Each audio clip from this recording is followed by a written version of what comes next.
Oh, and if this is the second time I've done this drum, I hope this time it sounds better.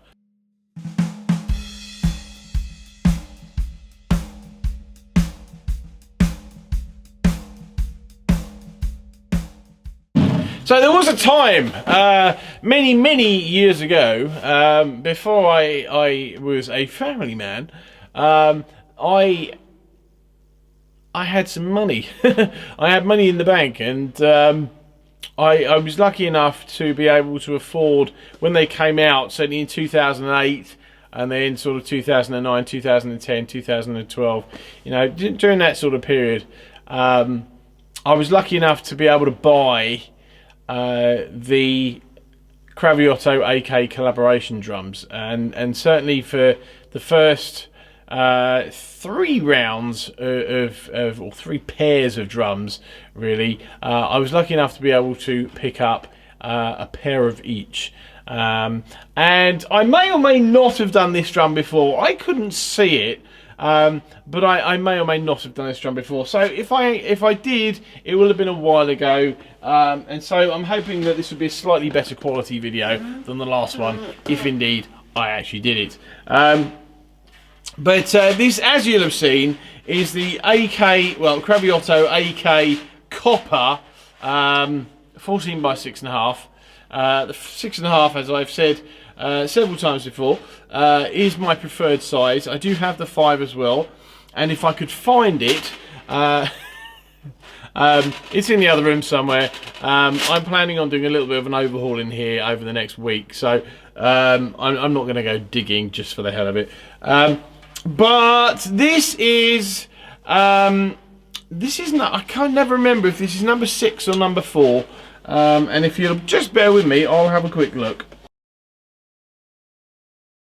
And there you go, it's number 6. Right, so I can never remember, because basically I got number 6 of, number 6 of both sizes, and then I've got number 4 of both sizes in the next run. I'm pretty sure on that, and that is the brass copper hybrid drums. Well, they are the brass copper hybrid drums. So I've got number 4 of those, number 6 of these, and then the original nickel over brass, I've actually got 2 different numbers on. But I've always liked these drums. I don't know if for me this isn't a you know, a sort of daily driver type drum. I think mainly because it's just, I'm not a heavy-handed player, but at the same time I'm probably genuinely a little too heavy. So maybe not in here, but certainly if I took it out for a gig, my regular type of gig, this would be completely the wrong type of drum. I'm probably a little too heavy-handed for it, and I've known in the past where I have sort of taken it out to rehearsals or something, and you know, if you like rim shot it a little bit too much, then this has a tendency to sort of work itself loose, and I mean that's easily enough remedied. I mean that's not really an issue, but it's just like the wrong kind of drum for me to be taken out to a sort of, you know, any sort of music where I'm routinely rim shotting it. I'm not saying the drum can't take it, but at the same time, it just seems to me to be the wrong type of drum for that music and or that type of playing, really. But the drum itself is wonderful. I've got a bunch of, I'd have to think about how many copper snare drums I've got. Maybe half a dozen, including these 2. But these are the darkest sounding copper drums that I have. And coppers, I mean, I like copper, but it's for me in the drums that I have that are made in copper. They kind of vary. As I said, these are very much at the sort of slightly darker end of the spectrum. Not that they're particularly, you know, massively dark, but these are sort of at the darker end of the spectrum. And then probably the 13x5 Donette. I think he's probably at the, and that will possibly be a size thing as well. that's probably at the sort of brighter end of the same spectrum. But I love these drums. They do definitely have a nice sort of vibe to them. But to give you a quick rundown. So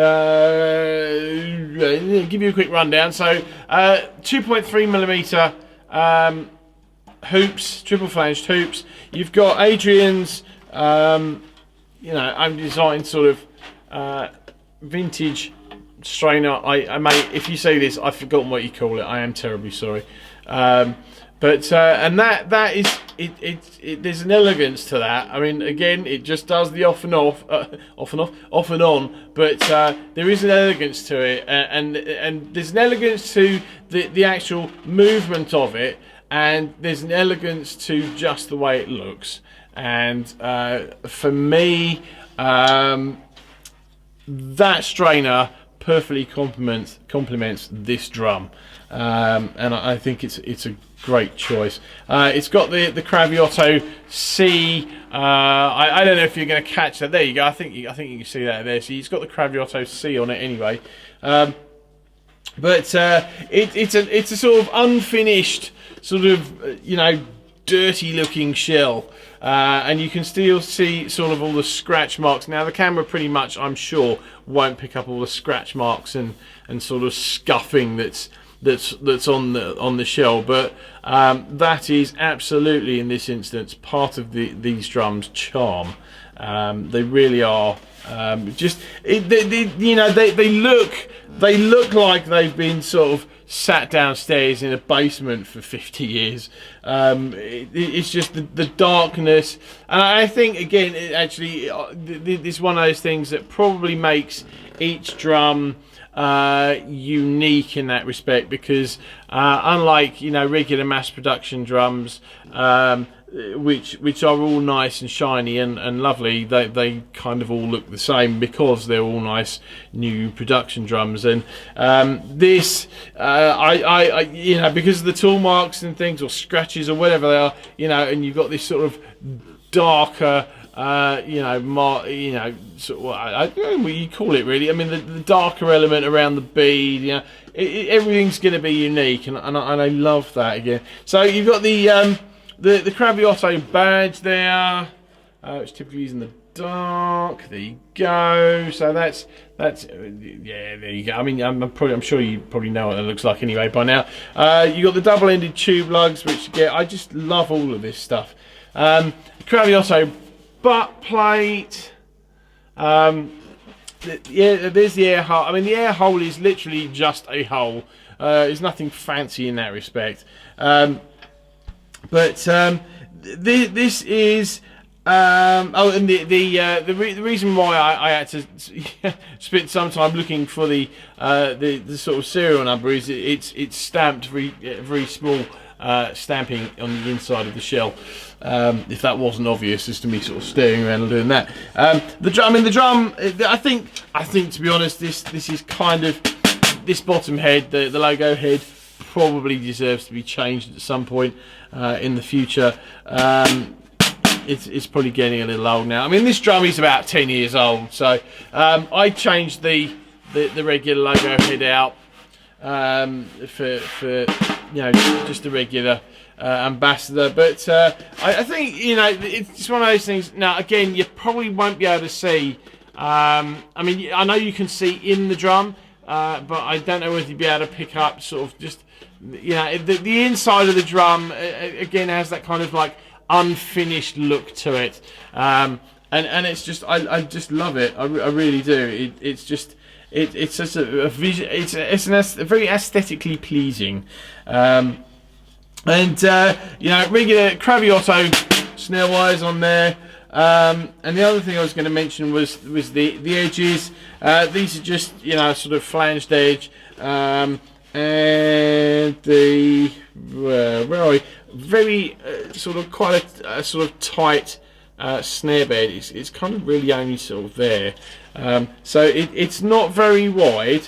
It would probably accommodate 42s, but I would imagine probably not you know, not with any great not with any great level of sort of, you know, space extra on the edges like you get on some drums. But this is, I mean, this is currently sort of up there in sort of, this is about as high as I would ever want to take this drum. But I'll do a couple of tensionings, this being the highest. I'm not going to go any higher with it. But yeah, I mean, I quite like the way it...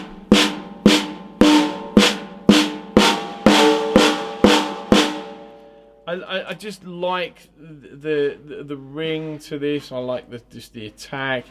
I mean, this probably, as I said, I wouldn't take this drum any higher. I can't really remember actually sort of exploring its lower, you know, well, how low it will go really. I guess we'll find out. Really, this is another evening experimentation like the IELT Keplinger, which I did last week. So this will be an interesting experiment for me too, and I will kind of hear this around the same time that you do. But anyway, look, hope you like it.